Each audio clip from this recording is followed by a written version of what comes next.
This week, it's just us boys. We talk Star Citizen. The FTC is investigating the Sony Bungie deal. What? And what can you expect from the Summer Games Fest? All of that and more in this week's episode of the podcast. Roll the intro. Ba-da-ba-da-ba, ba-da-ba-ba-ba, ba-da-ba-ba-ba-ba. I feel your sad scatting. The energy levels of that were mildly appropriate. Yeah. It is, for those who don't know, it is unusually hot for May in Iowa over the last couple days.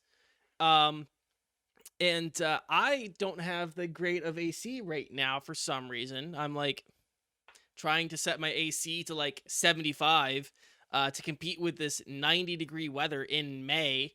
And I am like sweating balls. I think Mendachi is like working in a hot warehouse all day. And You have Greenlee, it set to 75. I have mine set to 68. I'm vibing.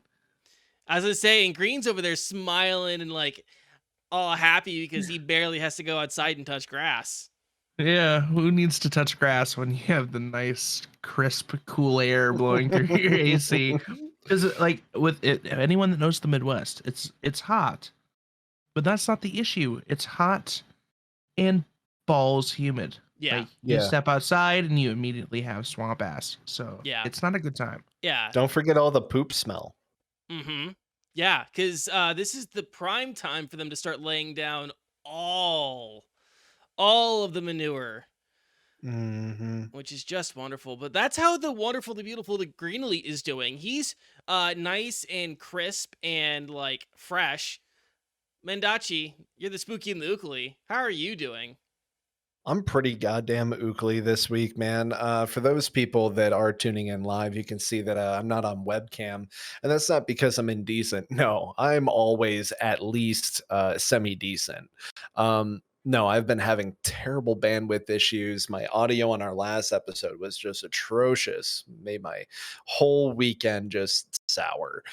Anyway, while I'm trying to get that figured out, we're trying to keep the strain on my bandwidth as low as possible. So here I am in my animated glory. Hello. Yes. Hello. Guys, thanks for watching and listening to the show. If you miss any part of the show, you can find us on YouTube, Spotify, Apple Podcasts, Google Podcasts, and everywhere podcasts are found. If you want to join us live, you can find us on Twitch every Tuesday at 7 p.m. Central Time. And I was about to go into our sponsor, but we don't have a sponsor this week. Not until I figure some stuff out. But yeah, if We you guys... don't have a sponsor, but we do have a giveaway. That's true. Bwah, bwah, bwah. Yeah, we're going to say the show is sponsored by ourselves, motherfuckers. We are our own boss. Yes. This is true. You guys with Home Reel and which, by the way, shout out to him because he shared the episode with his community and they really liked it. So if you guys are returning from Home Reel's channel, hello, welcome. Hopefully you guys make a nice home here. But the video did so well last week. We got to do a giveaway. We got to reward you guys. Green Elite, tell them how we're doing it. We're going to do a Gleam giveaway that will be on Twitter and Facebook. And if I can figure out how to use the community tab of YouTube, I'll put it in the community tab as well. We unfortunately we can't because we don't have 500 subscribers yet. So if you guys want to be if you guys want to be super cool, subscribe to the YouTube channel where the podcast is on, because we would love to unlock the community tab. Gotta hit that notification bell, subscribe, like every Yes. single video. Yes. Continue. So Gleam. Yeah, we'll do a Gleam. We'll do the Gleam entry. And we'll keep it fairly simple. You know, just visit YouTube, visit Twitter, etc., etc. Yeah. So there'll be multiple entries per person. Yeah. It's gonna be a good time. And I don't think we've figured out the game yet, but we'll be giving out a Steam code of some sort. Yes. So if you guys want that free game, pay attention to the giveaway. That'll be announced via Facebook and Twitter. Like after the show, probably.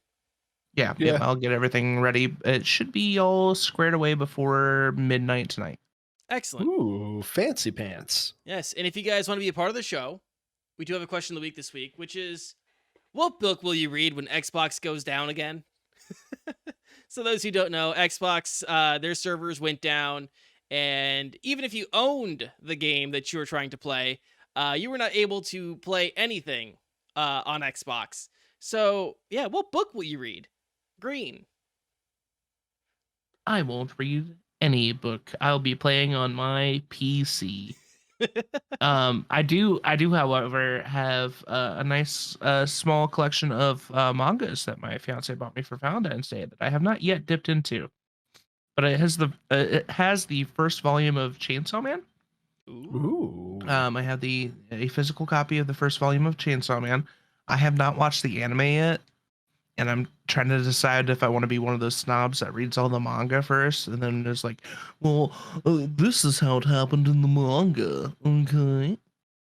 So yeah, I'd have to say some nice crisp manga. Yeah. Can never go wrong. Mendachi, how about you? What would you read when Xbox goes down again? You know, man, I'm actually trying to dig into my manga as well. I recently picked up the first volume of Vagabond by Takahiko Inoue, and it follows the legendary samurai Musashi as he kind of goes from teenage years all the way through his legendary fights in feudal Japan. And it is gorgeous, and the combat is nuts. Art is beautiful. Highly recommended, even though it is 37 volumes. That's it's quite the dip to take, but that's where I'll be. Excellent. Excellent. I'm probably just gonna say that I would like reread The Sunflower or Slaughterhouse 5 or something like that. Like, I don't know. I don't have a very vast book collection. I'm not Mhm. I'm not a wonderful like book reader.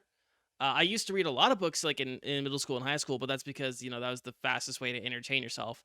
Um Yeah. So yeah, otherwise, like I might actually like go and like pick up like a copy of the New York Times or something.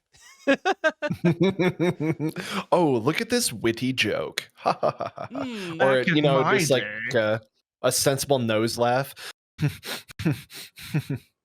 yeah. back, back in my day, it was faster just to read a book than get on the internet because we had to wait for the dial-up tone. Yes. Mm. Oh See, the yes. children these days are so weak.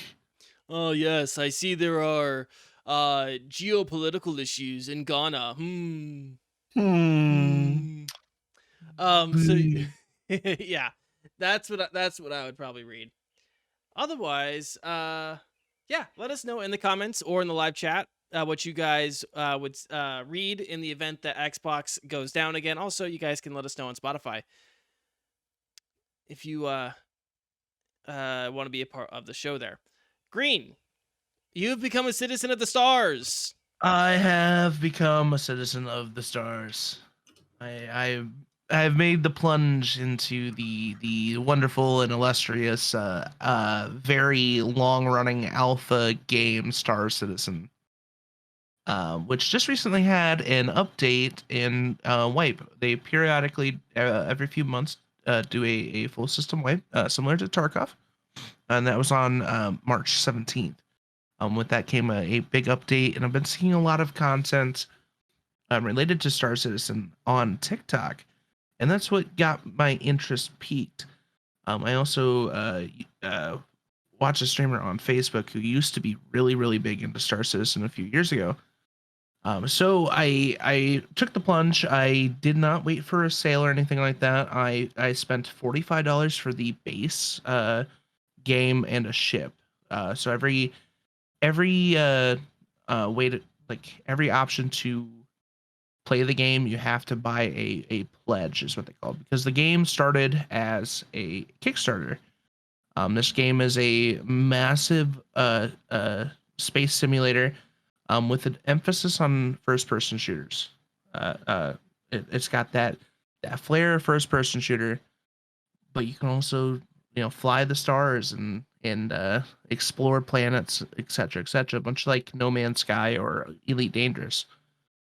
um I went on the website because I was trying to figure it out. It has its own launcher, much like again Escape from Tarkov. They're all self-published. Like it's doing its own self-publishing. They're not going through Activision or anything like that, which typically means they're taking more care on making a fantastic and amazing experience in this game. I do have to emphasize that from the moment I started this game, I encountered bugs. This is a very buggy game. Um, but that's not necessarily a horrible deal breaker for me. There is one issue that I did run into. There's two starter pack ships there's the Aurora ship, and then there's a ship called the Mustang Alpha. Usually people go with the Aurora, and I wanted to be the different person. I wanted to try something, and the Mustang just sounded cool. So I picked up the Mustang, and it was probably the worst decision I made in this game. Womp womp. Yeah. The Mustang ship is very buggy. There was a mission that once I finally figured out how to get into my ship and take off. I was doing a mission where I needed to shoot something out of space, and I didn't have guns. And then me and my chat researched it, and apparently that happens with the ship, where the guns just disappear, and you have to essentially destroy your ship and then reclaim your ship for it to work. Yeah. Which I did, and the guns still weren't there. So it was very interesting. One of the biggest things I have to tell you, if you pick up Star Citizen, is there is no tutorial right off the bat. Like, there's no like separate world where you hey, this is how you start, this is where you go, this is how you fly. From the moment I spawned in, I woke up in a bed in the homeworld that I picked, which they didn't do a very great job of explaining the homeworld. I picked a place called Orison, which is essentially a cloud city of a gas giant. So this is literally a city floating on a gas giant planet. And at that point, I had to find my way to the airport, or the spaceport, and get into my ship, which took about 45 minutes for me to figure out where it was. And then I got into my ship. I didn't know how to fly. That was an experience in and of itself. I spent about 15 minutes trying to figure out how to open the spaceport's door. You have to actually hail ATC for them to open the door, which is fun. Flying, once you get the hang of it, it's really fun. But again, just don't get the Mustang Alpha. I ended up switching to the Aurora, and that's when I actually started having fun in Star Citizen, because my ship actually shot and flew, and I could deliver packages and stuff like that. It's very similar to Fallout, where you have like your wrist computer. You have a wrist computer in this game called a Moby Glass. That's where you can chat to people, look at the star map, pick up contracts, etc., etc. There's several contracts that you can pick up, from delivery services to bounty hunting, mercenary work, investigations. You can mine in this game, like mine material and sell the material. You can be a medic, where you just go around and help people who've been knocked down or incapacitated but are not fully dead. It's a very vast game, which once you actually start getting the hang of it and playing it, and learn how to fly and how to navigate and move around, that's when it actually becomes very addicting. I actually genuinely enjoyed it once I got the hang of it. I think the strongest piece in this game is the FPS. The FPS is really nice. It has like the tactical leans as well. It's very Dark Soulsy, where you don't want to get hit or shot, because even with armor on, you are going to get hurt. And everything is very, very realistic, especially like armor. If you have heavy armor on, you are heavy. You'll run out of stamina. Your heart rate goes up. That's how the stamina works in this game. Is your heart rate will increase, and then once you get to a certain like beats per minute, like you have to stop, or you're gonna feel it. There's a lot of stuff that I have not experienced yet in this game. From like there's like a racing league where you can like race like these space bikes, and there's like ground rovers and mining. I didn't do any mining. I just did like a lot of delivery and mercenary work. Um, a lot of this stuff is real world timed as well. So like if you get in trouble with the law and you get put in prison for whatever reason, it's like depending on what you've done, it's like real world time that you have to sit in that prison. You can make your sentence go down by doing like odd jobs in the prison, like repairing an oxygen refiller or mining material. Because even in a video game, there is prison labor. Of course. Of course, because like the whole premise of the game is there's this like galaxy that has been split up by 4 different mega corporations. And I don't know exactly. I can't remember the names of them. I know one of them's like Arc Corp. Is this Mhm. Outer Worlds? Yeah, I would say it's pretty similar. But yeah, as I said, there's don't go into this game expecting it to be perfect, because it by no means is. Like the first day that I played, I like walked into a place when I finally was like going to different planets. I walked into a place where uh all the NPCs were like T-posing and floating in the air. And mind you, the NPCs do not talk. They don't have voice lines. Well, they have voice lines like regular audio voice lines, but you don't talk to them like let's say Fallout or Mass Effect, where you like have different selections of what you can say to them, and they'll say something back. They are completely random line NPCs, which I mean, I didn't mind it. And I should mention that there are other game modes to this game. There's like an actual FPS, like a PvP option. I tried loading into it, and the wait time, like after 10 minutes of waiting for people to get into it, I finally decided I'm like, I'm not gonna get into a match. I'm just gonna back out and go back into the verse of the actual bulk of the game. So, um, I, one of the biggest cons for me was picking the Mustang Alpha. Um, Especially for a starter ship, you would think that the starter ships would be the um, key ships that you would want to work on to make perfect, because that's the ship that most people are going to go to, especially if they're not sure about the game. The game does have a 30-day money back guarantee.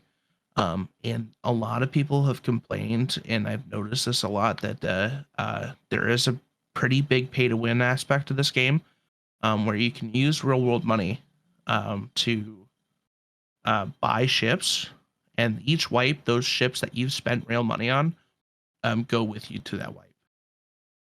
So if you, No. yeah, so like, and I think a lot of people that do purchase ships are like the mining ships and stuff like that. You can earn those ships in game by making money in game and in purchasing them outright, but those won't go with you into the next wipe. But if you spend the money on it, and there's like a pack on the website that's like $1,000. And the reason why they're doing that, in my opinion, and I believe this is the main reason, is because it is still technically in Kickstarter phase. It's still like each purchase is a pledge, to this game. I don't know if any of the packs have ever been on sale. For how big the game is, I do believe that the starter pack is decently worth it. Especially if like a year or two from now they've worked out a lot of those kinks and the bugs. Um, However, I feel like it still needs like an introductionary like tutorial world that you can load into. I think that would be a really fantastic idea. One thing I didn't mention is you can actually go on the website and request like someone take you through the game, like a I don't know if it's like someone from the actual company that's making the game, or if it's like a player that volunteered or is assigned to do that. Which I thought was a really interesting idea. I didn't do it, just because like I wanted to experience it firsthand, and I thought I would be playing with a few friends that have the game, which I did. Uh, and that's when I first started actually having fun. Was Ramandir uh, took me in his ship. He re-downloaded the game, took me in the ship, and I was his co-pilot, and I was shooting his gunner. It took us a minute to figure out how to do it, but I was shooting his gunner, and we went on a mission where we were in a space fight. It was a lot of fun. And as I said, everything is very, very realistic. They want to make it as realistic as possible. So like getting off my gas giant planet that I picked as my home, it takes a minute to absolutely get out, like to get out of the atmosphere, so you can do like a quantum jump to another planet. And it's the gravity is really really heavy on that gas giant, so it takes a longer time. Like you can't get up to like full speed getting out of the atmosphere. So, um, but there are people online. You can go assist people. You can like they can activate a beacon, or you can activate a beacon for help. Um, but then that's also the other side of the coin, is there can be griefers in the game. I haven't personally ran into anyone, and any player that I've ran into, either in space or on planet, has been really nice. But there's always that possibility, because it is a open world simulator where you can do whatever you want. Um, there were people in chat that were like, "I'm putting a bounty on this player of 50,000 units." So, and when I asked, like, "Wait, you can put bounties on people?" Like, yeah, but it's no guarantee that they're gonna pay you for it. So it's definitely interesting.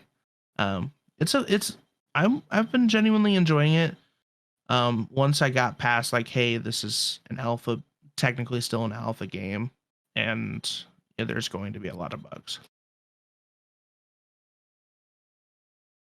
Interesting. Now, Star Citizen, I know, is one of those games. It's kind of like the poster child for like this um early access crowdfunded pie in the sky kind of games. Actually, I just saw that there's a controversy that they were that the devs were spending time trying to perfectly like use AI to perfectly emulate um like bed sheets and stuff. It does seem like they're very So meticulous in this. Yeah. yeah, and I've kind of heard like a lot of issues of like uh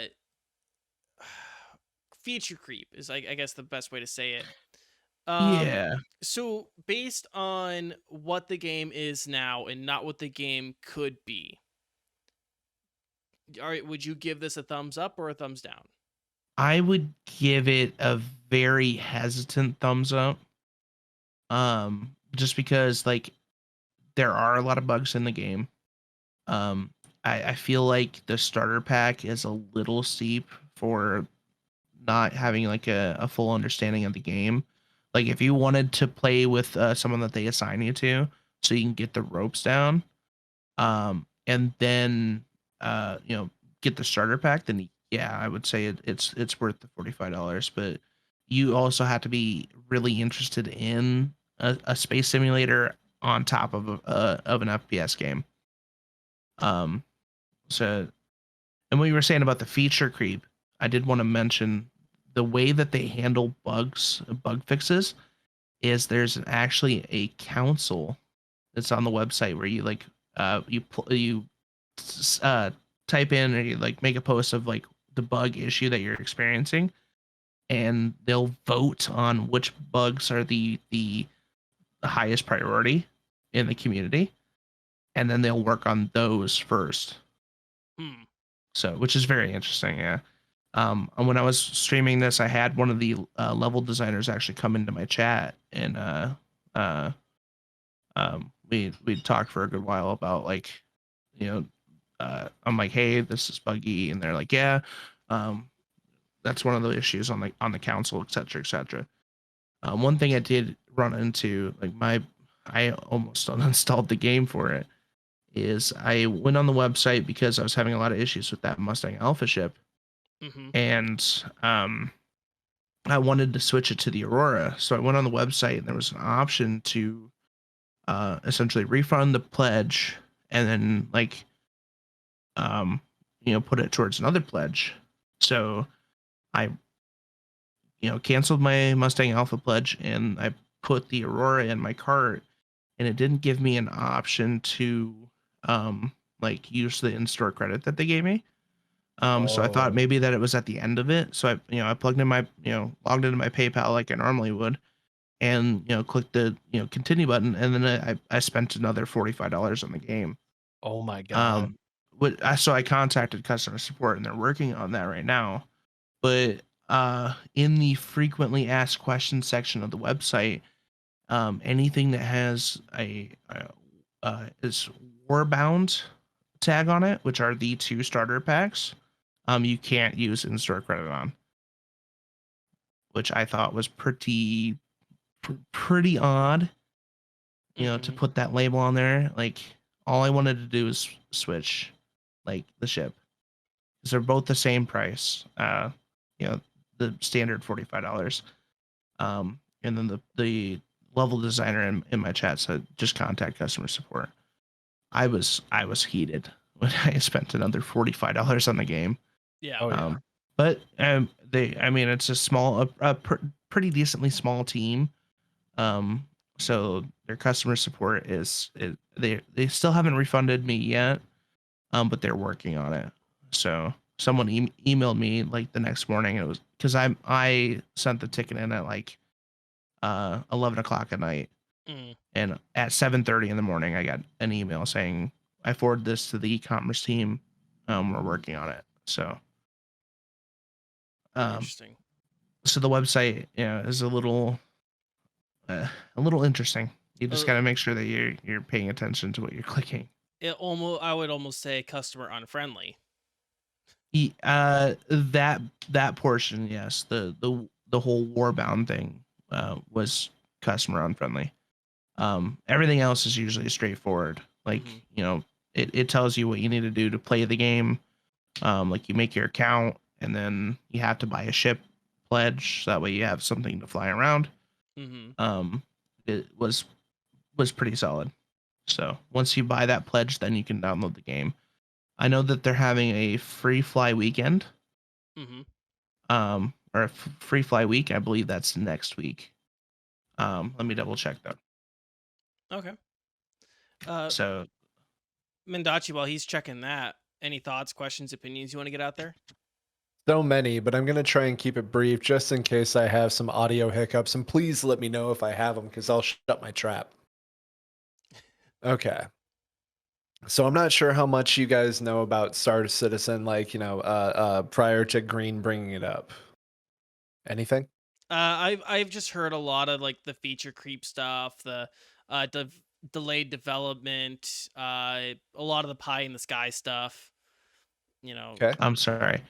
Just following back to that free fly. Mhm. um, I was misled. It was back in February. Oh, okay. Yes, so I don't know when the next free fly will be. Um, Okay. I don't know if they do it once a year or every few months. Um, but hopefully I will have more information on that soon. Okay. What were you gonna All say, right. Mendachi? So Star Citizen is not just like the poster child for, Kickstarter stuff. It's also probably number one up there for people that want to tell people to be very wary of Kickstarting campaigns. Mm-hmm. The Kickstarter campaign was actually in 2012, and it took in about $2 million. Pre-production of the game began in 2010, and then like actual production of the game, working on assets and stuff, started in 2011. So obviously, it's been highly criticized throughout the years. There's been a shitload of money that has been raised from external investors, upwards of say like $63 million. Mm-hmm. There was over $400 million raised as of last year in November. And if you guys hadn't seen trailers before, they had actually brought in very high profile actors and actresses to do motion capture, like Kevin Spacey, for instance. And everything that like every time they come out to kind of like release something like their hangar module or arena commanders, Star Marine, Persistent Universe, Squadron 42, there's always promises and they overshoot it by like at least a year every time. It seems like it's kind of crazy. For instance, this portion that you're playing, Green, has actually been in alpha since 2018. So they've actually been in development on that since then.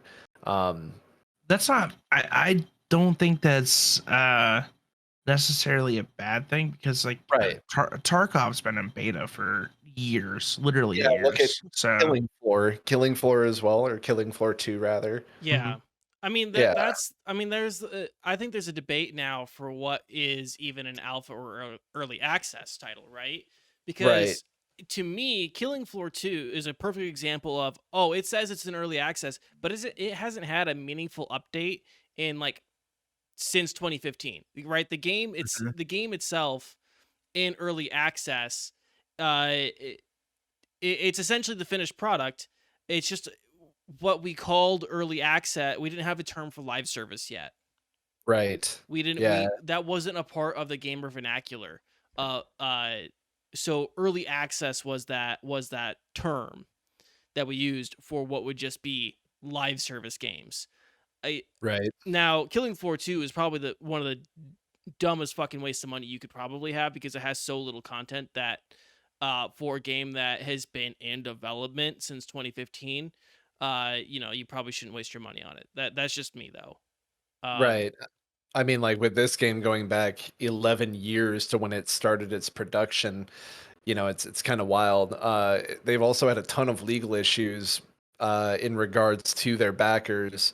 Um, People have had to actually go to small claims court against what's their company name? Cloud Imperium Games. Yeah, and be like, hey, I'm requesting my $16,700 or $24,000. Like people really dumped money into this because they, for some reason, believe that it was going to be like gigantic. This is like people talk about No Man's Sky and all that yada yada, but like this is the granddaddy of them all. It's pretty wild. I mean, Crytek even filed a lawsuit against them 5 years ago for copyright infringement and breach of contract, specific to continued use of the Cry engine after the announcement of migration to Amazon Lumberyard. But they just went ahead and continued to keep it. I believe that Crytek actually filed a motion to dismiss the lawsuit without prejudice or legal fees back in January of 2020, following the release of their Squadron 42, which is like a standalone game that was originally going to be a part of it. And again, so much of it is like the feature creep that you guys were talking about. Like they're talking about FPS to like arena fighters to flight combat and all this shit. It's kind of nuts. Like they're talking about throwing No Man's Sky at Destiny 2 at Unreal Tournament. It's quite honestly the pie in the sky. It is the pie in the sky. 11 years running. yeah. I don't know. It's interesting to hear like from someone who's actually played it. I just know like Star Citizen for me has always occupied that space of like, oh yeah, like the the like game that just like comes up every few months because there's some sort of controversy around it. Yeah. Um To me, it occupies the same mind hole that Duke Nukem Forever did for the longest time. yeah. But it's a very pretty game. Yeah. Oh yeah, yeah. When it's not buggy, it's very pretty. Yeah. Any other thoughts, opinions, questions on Star Citizen? I No, have nothing. just really We're interesting to hear from someone that played it, you know. I would say approach with caution if you're into space sims and FPS games.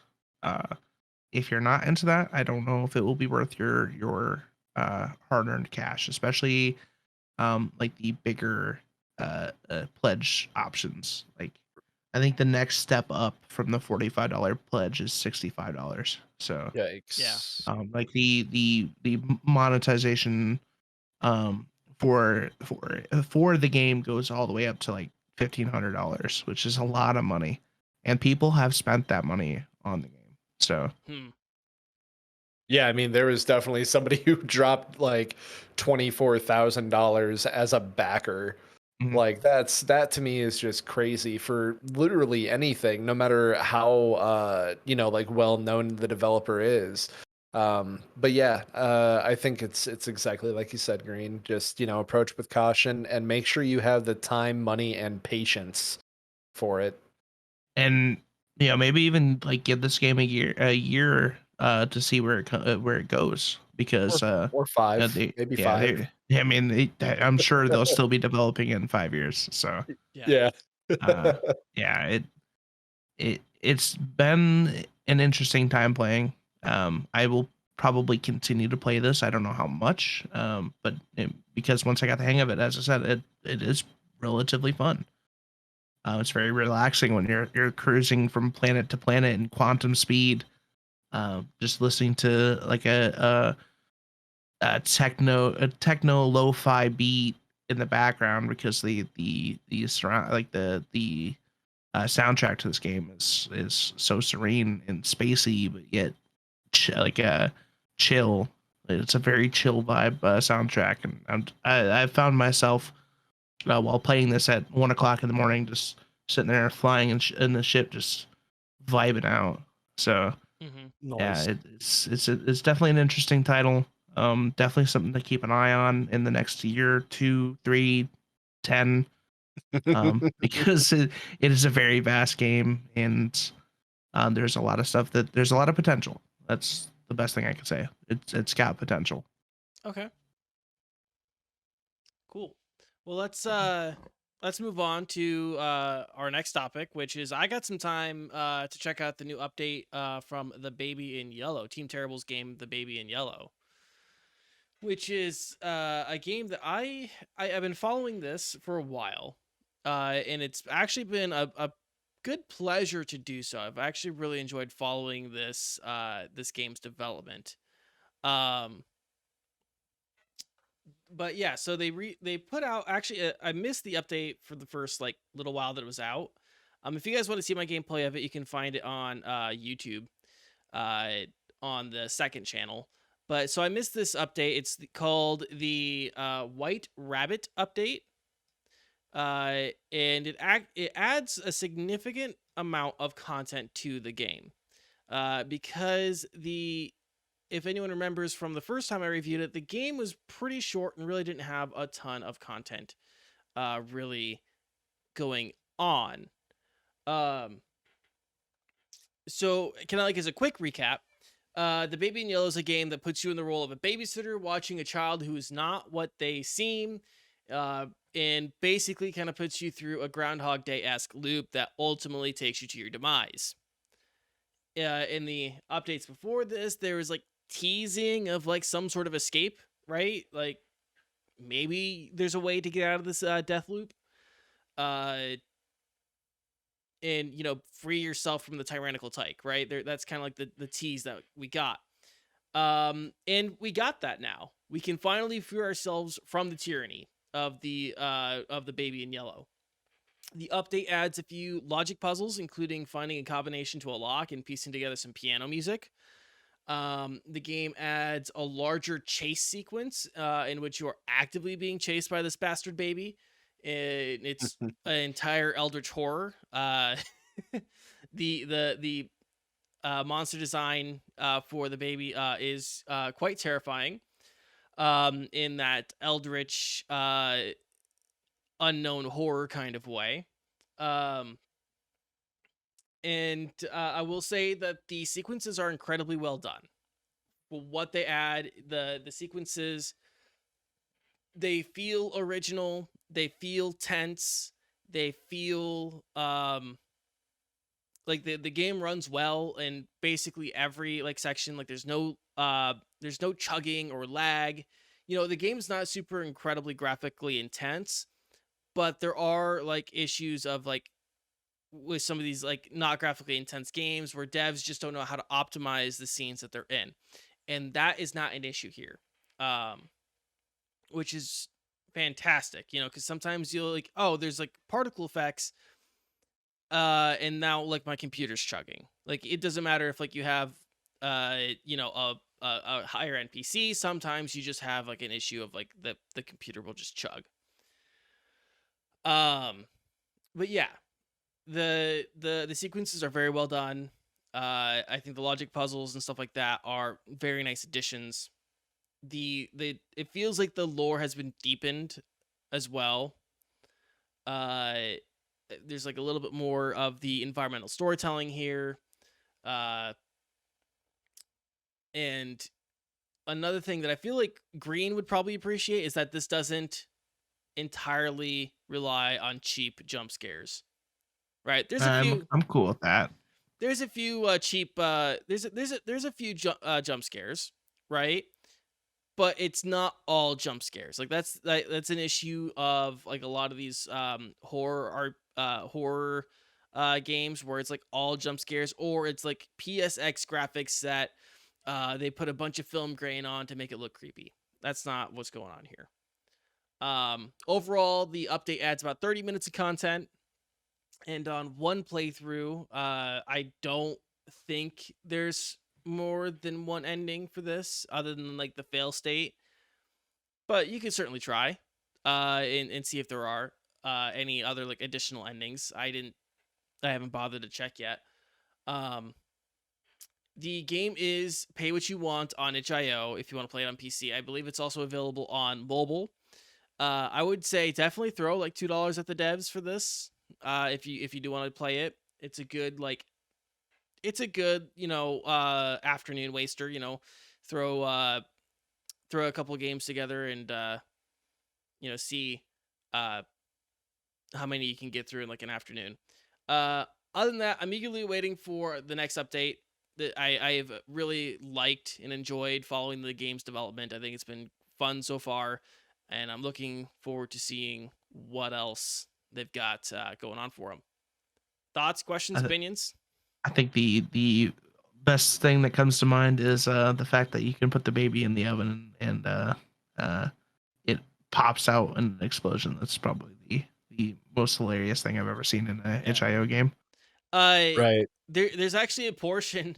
So you end up in a maintenance room, and you have to put 2 fuses into these boxes, like a purple and a blue fuse. But the baby keeps stealing the fuses and like destroying them, right? You have an unlimited supply, so you have to try to figure out like what to do with the baby. And this, so spoiler, but the solution to dealing with that is sending the baby down a garbage chute, which is just the best.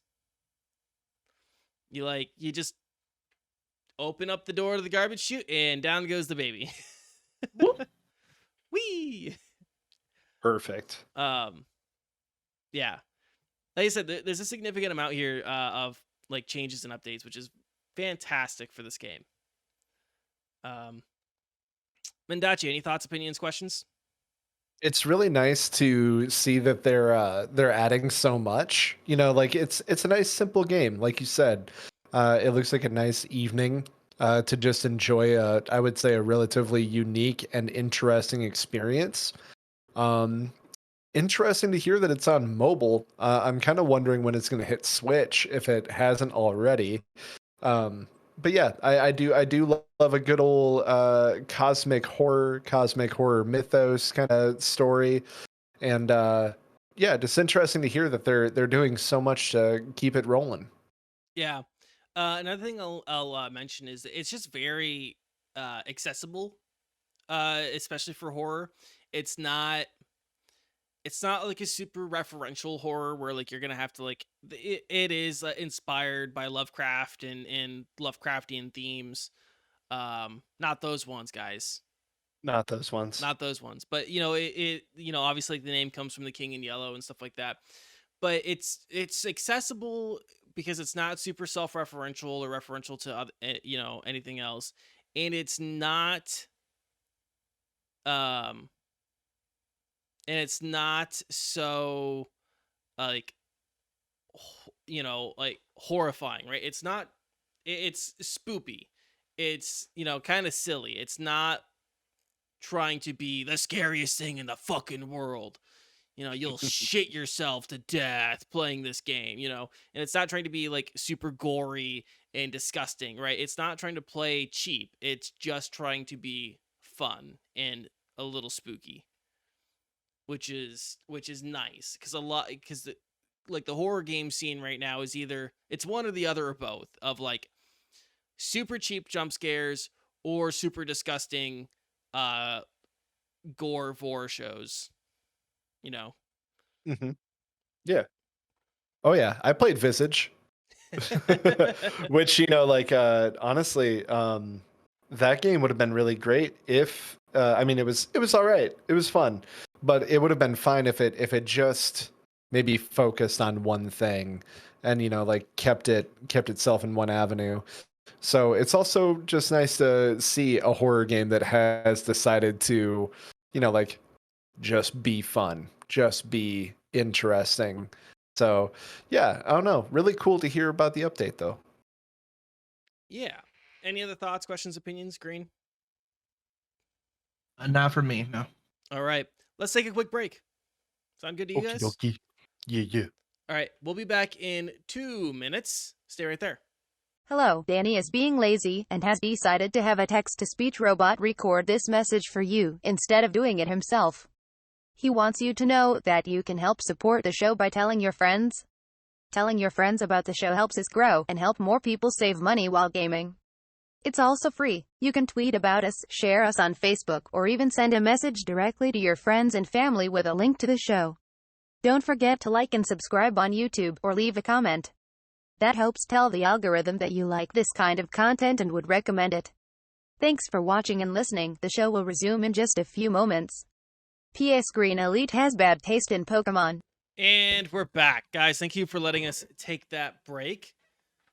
Let's go on ahead and talk about this investigation from the FTC. So So sometime back we covered that Sony was in the process of acquiring the Destiny developer Bungie. And while there's been relatively little news surrounding the acquisition since, we did get a little bit of news this week that might be putting the deal in jeopardy.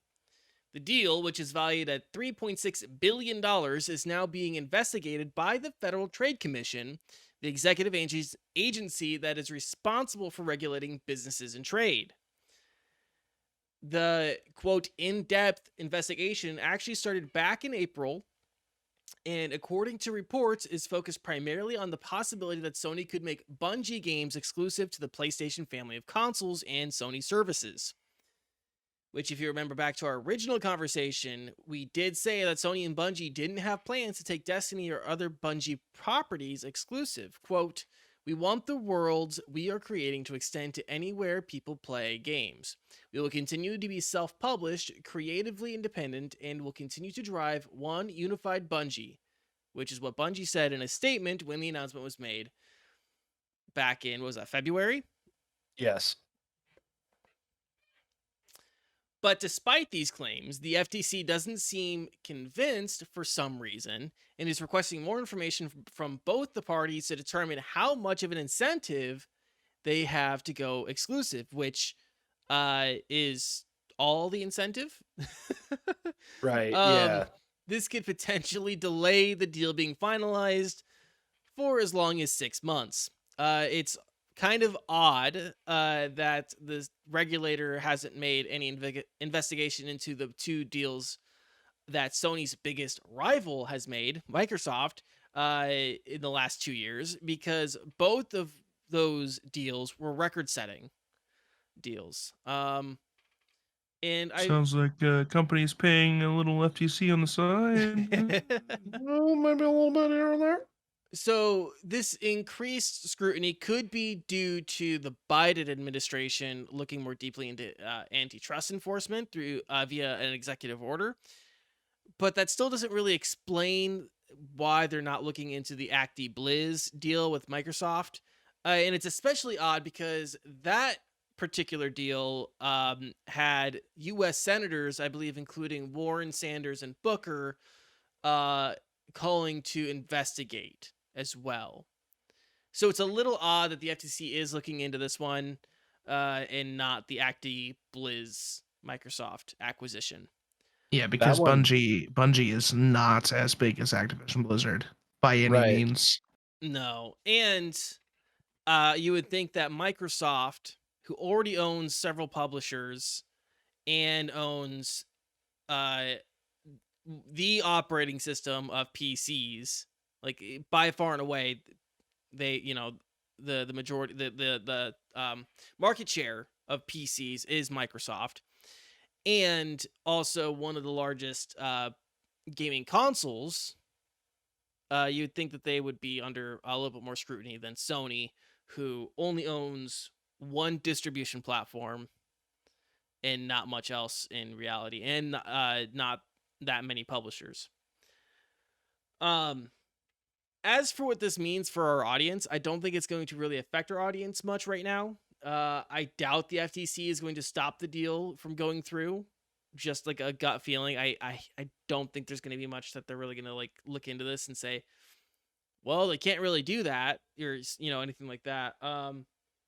So unless they find something incredibly egregious and otherwise deceptive from either Bungie or Sony, I think this deal is going to go through, and I don't think it's going to affect players that much. But I'm going to hand it off to Mendachi. What do you think? Hey, so real quick, that Activision Blizzard thing, they don't have to look at that because the rest of the country already is. Since New York City is now suing Activision, targeting CEO Bobby Kotick, mainly because they said that Bobby Kotick rushed to make the sale to Microsoft in order to secure safety from a liability lawsuit that would come from the knowledge that all of these terrible things were going on at Blizzard, mainly from New York City. It is, let's see here, the New York City Employees Retirement System and pension funds for the city's teachers, police, and firefighters, which sounds like a stretch, but then you find out that they actually owned stock in Activision Blizzard. So it's like, will they look at that? They probably should. I feel like this right here is almost like crossing T's and dotting I's, trying to make sure that things like monopolies don't happen. But it kind of seems fuckity, doesn't it? Yeah, it does. Green, what are your thoughts? Yeah, I definitely believe that the Sony Bungie deal is going to go through. I mean, like, what happens if in fact Bungie goes Sony exclusive? Like, it's they only have Destiny under their belt, like a undisclosed project that they've been working on for a minute. Mm-hmm. So like, I mean, I find it very odd that they are actually looking at this deal versus Microsoft Activision Blizzard, because yeah, it's marginally, like I wouldn't say marginally, massively smaller of an acquisition, because Bungie's just, they're a studio. They're not a publisher. ActiBliz has all those titles under their belt. That could be swayed over to, just like Bethesda. But Bethesda's a big one too.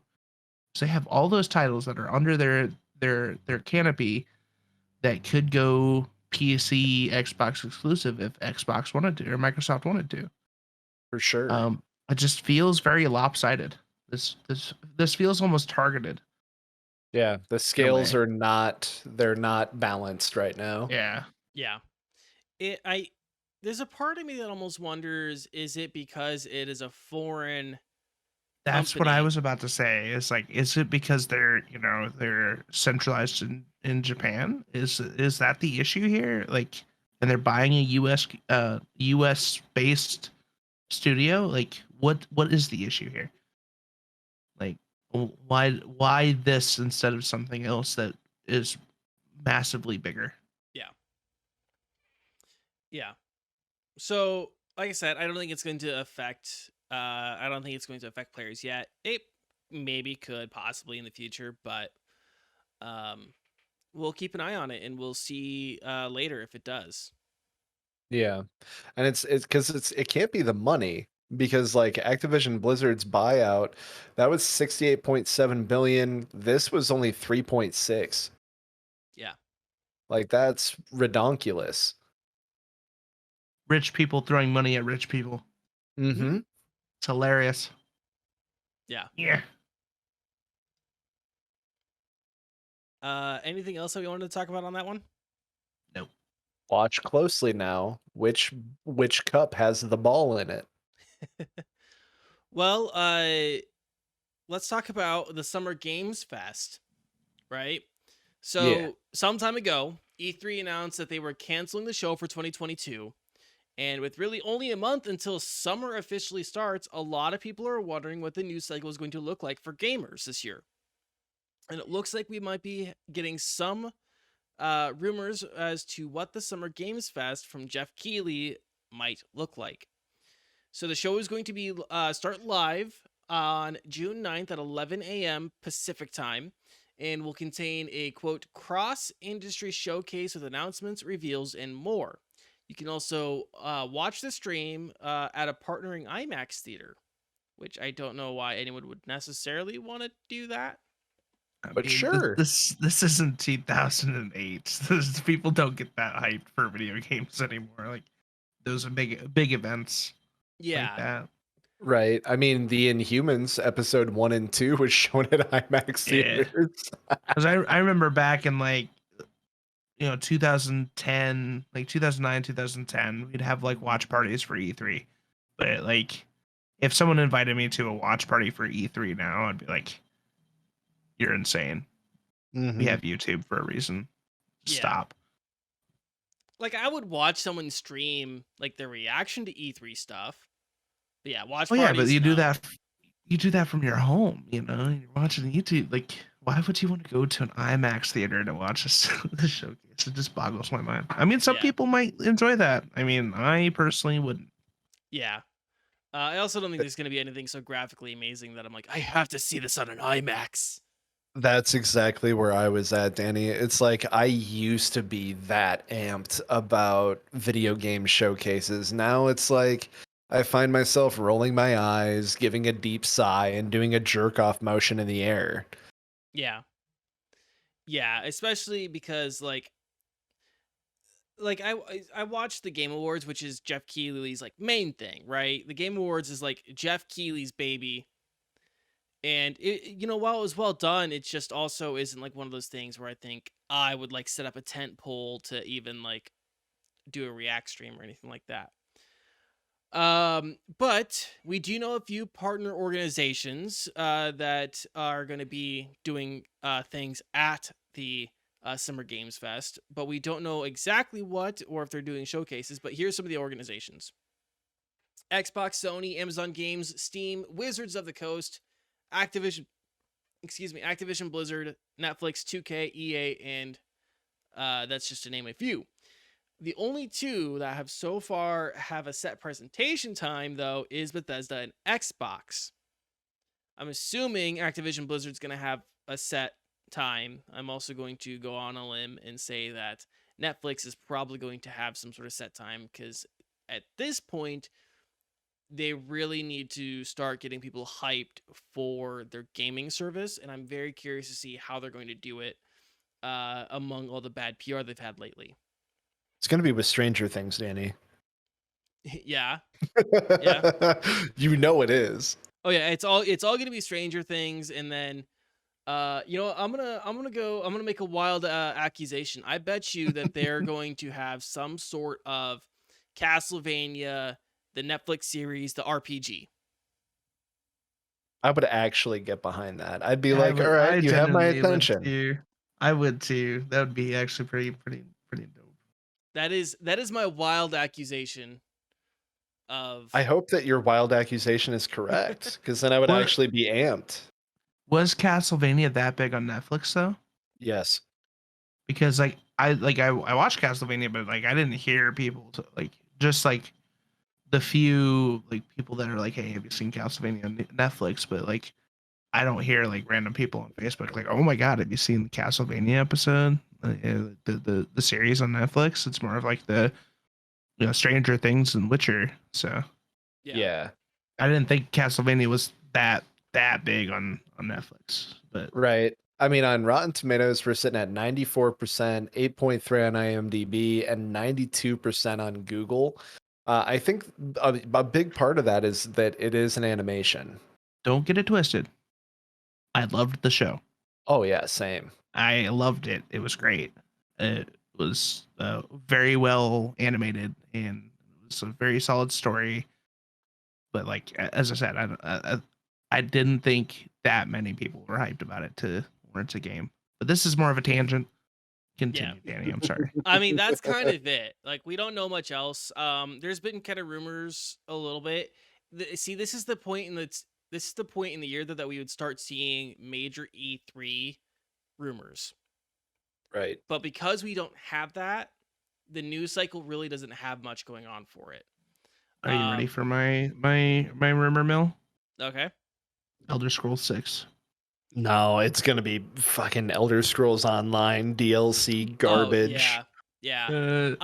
It's going to show Skyrim the remastered, the collector's edition on Nintendo Switch. I mean, Yep, 11th year anniversary. I mean, we'll for on sure. mobile. What's their space RPG they're putting out? What's that called? Oh, beats me. I can check for you real quick. You go Yeah. ahead. Because that was one of the big ones. Like last year, we started seeing like Starfield. Starfield, yeah. We started seeing like we got like an actual trailer for that last year. We'll probably see gameplay because it's supposed to come out like in 2013, right? Or 2023. Oh, November 2022, Ah, allegedly. Ooh. allegedly. So probably You said some gameplay. 2013. Yeah. Take me back to 2013, that I mean, year. Sorry, 2023. Yeah, sorry, I meant 23.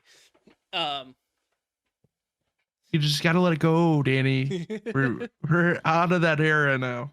We're old now. We're the fogies now. Yeah, we are. Mhm, yep.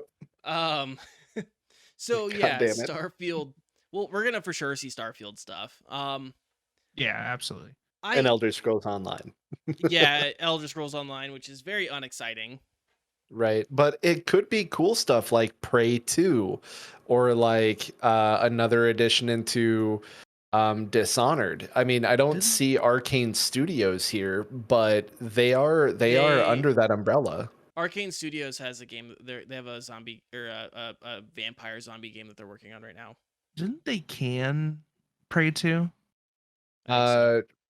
Yeah. Because I remember when I was give me more though. I was a Bethesda insider because I worked for retail in 2012, and they were showing Prey 2 on that website, and the trailer looked fantastic, and like I couldn't wait for it to come out. And then I kind of didn't hear about it for 5 years, and then I thought that they canned it, so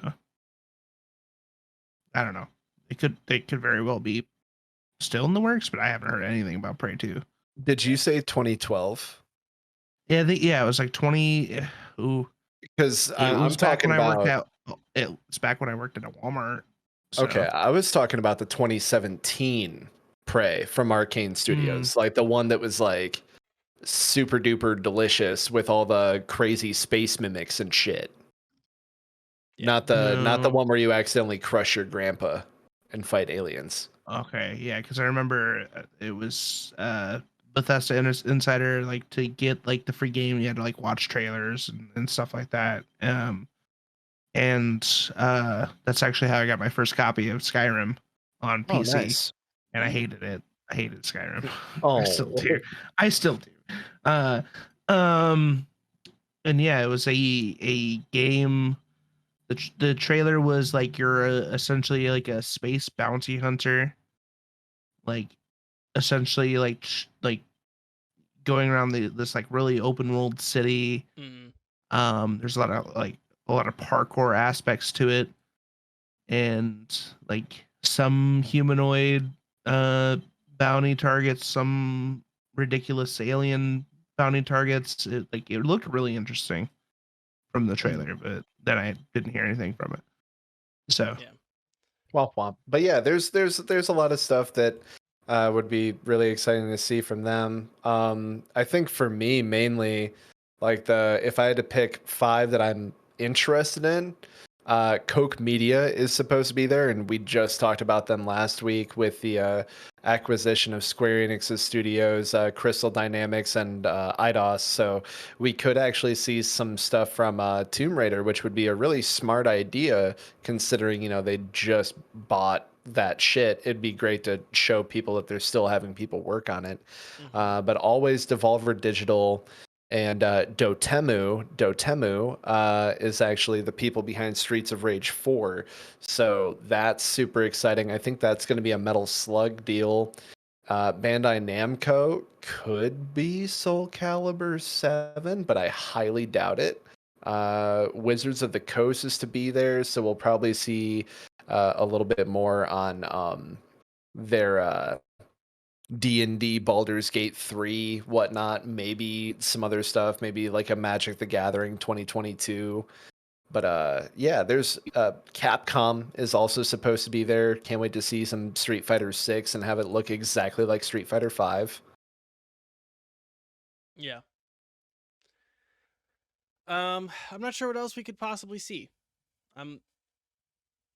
It's gonna be a weird year for the news cycle for sure. Pokemon, if Nintendo actually shows up. Yeah. Oh yeah, we'll probably see some stuff for the new Pokemon game. Scarlet and Yeah. Violet, which I'm actually Scarlet pretty hyped for. Which Yeah. is weird hearing that come out of your mouth. Shush, shush, shush, shush, shush, shush, shush, shush, shush, shush. McKenna and I have really been enjoying. She was really enjoying Legends Arceus. Yeah, I played it. I liked the Gen 1 Pokemon. That's my goal is to catch those. But yeah. Huh. Nice. So I will try Scarlet Violet. Yes, I'm planning on day 1 trying Scarlet Violet. Yeah. I will continuously during the whole time say how Gen 1 is better than any other Pokemon that has ever been and ever will be. So Gross. yeah. I was just gonna say I could possibly remove the green has trash taste in Pokemon. No, quip, you can still keep it up because but- it's still true. Yep. Yeah, you still do have trash taste in Pokemon. Well, It's okay. That's quite okay. Uh, I will live with that demon and continue on my path of purity. yeah. Because I'm a Gen 1 purist. So Yeah. Gen 2's Right. okay. I always said Gen 2's okay. Gen 3 is when it starts getting really sketch. So Did we give dates, by the way, Danie, for that? for what? For the Summer Games Fest, like when it starts and stuff? Starts Yeah, June 9th. June 9th at 11 a.m. Pacific time. Yeah. Yeah. And yeah, I mean it's gonna be available to live stream on Twitch and YouTube and stuff. So Yeah, and it looks like they have stuff for the June 10th over at Tribeca Games, and then June 12th is Xbox and their showcase with Bethesda. But yeah, I mean, they have literally summergamefest.com. If you go there, their calendar will slowly fill up. I'm just hoping that it doesn't leak into September. Yeah. I Yeah. wonder if I'm wondering if you're gonna need to be partnered with the Summer Games Fest to restream this. Right. Like they Yeah, did that's kind of what I E3. was thinking. I think so. There's so much of it right now that there's probably going to be an issue of like music rights and stuff like that. Mm, that yeah. I imagine maybe if you don't officially need to be, that you probably should be in order not to deal with the bullshit that is associated with that. Um, but yeah, anything else that we wanted to talk about? No, sorry.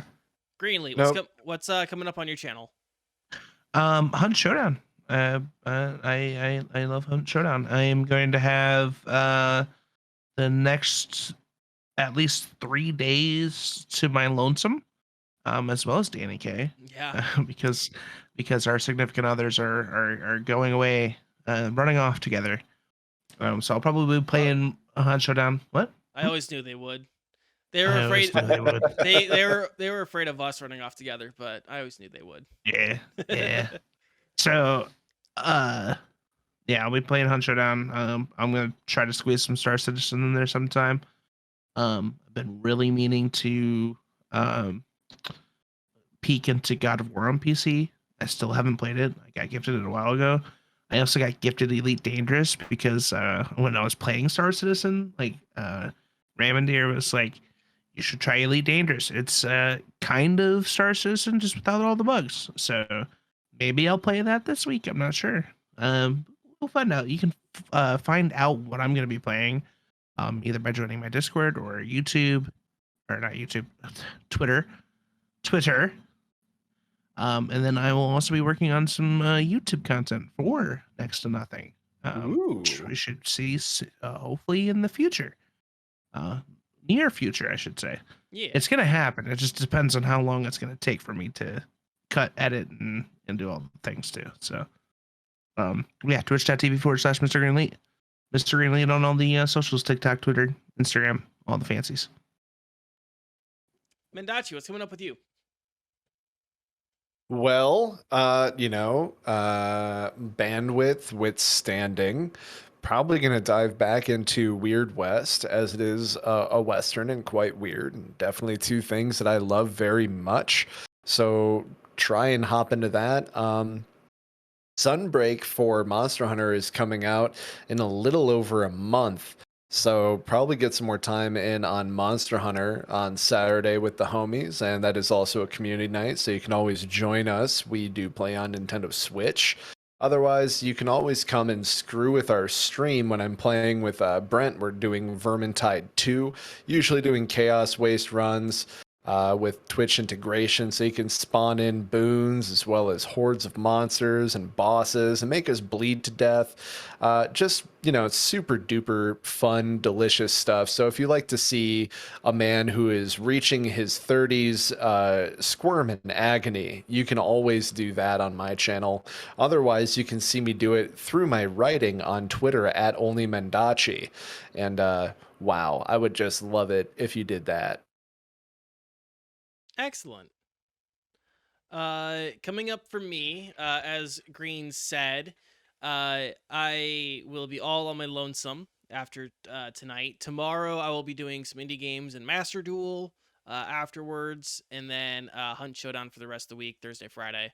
And then, yeah, make sure to subscribe on the new YouTube channel where I am posting stuff for all of my like indie game, like when I stream the indie games, and probably at some point I'll start doing like some fail compilations, because I do fail at Hunt Showdown quite a bit. Womp womp. All the time. All the time. I see it. Yeah, 'Cause you I'm do. there. Yeah, you do. Otherwise, follow me on Twitter at Danie K, DANIECAE. And guys, that's gonna wrap up the show this week. Thanks for watching and listening. Your time with us is always appreciated, but of course, we're not just interested in your time and attention. We want to hear your thoughts on everything that we talked about and on our question of the week, which is what book will you read when Xbox Live goes down again? Let us know in the comments or in the live chat or on Spotify. If you guys missed any part of the show, you want to take us on the go, you can find us on YouTube, Spotify, Apple Podcasts, Google Podcasts, and everywhere podcasts are found. If you want to catch us live, you can find us live every Tuesday at 7 p.m. Central Time on twitch.tv/DanieK. If you like what we do, you guys want to help support us, you can drop a like or subscribe and ring that bell on YouTube. That really does help us out a ton. Really does help us out with that algorithm. And the number one way, though, the top tier way to help support the show is by telling your friends, by retweeting us. Don't forget our giveaway. Greenly just posted in the Twitch chat. Don't forget our giveaway. Green, if people want to find out more information about the giveaway, where can they find it? You're muted. I'm muted at Next to Nothing PC and on Facebook at Next to Nothing. And then hopefully, if you all get us to 500 subscribers on YouTube, we'll have a little community chat too on YouTube, which will be very nice. I'm really excited. That is now my new goal, is to just absolutely boost YouTube to get that little community chat, because yeah, it's cool. That'd be nice. It'll be real nice if you could do that. Thank you. Yeah. Yeah. Other than that, guys, until next week, stay safe, stay healthy, keep fighting the good fights, and we'll be back again next week. Bye. Stay splendid. I love you.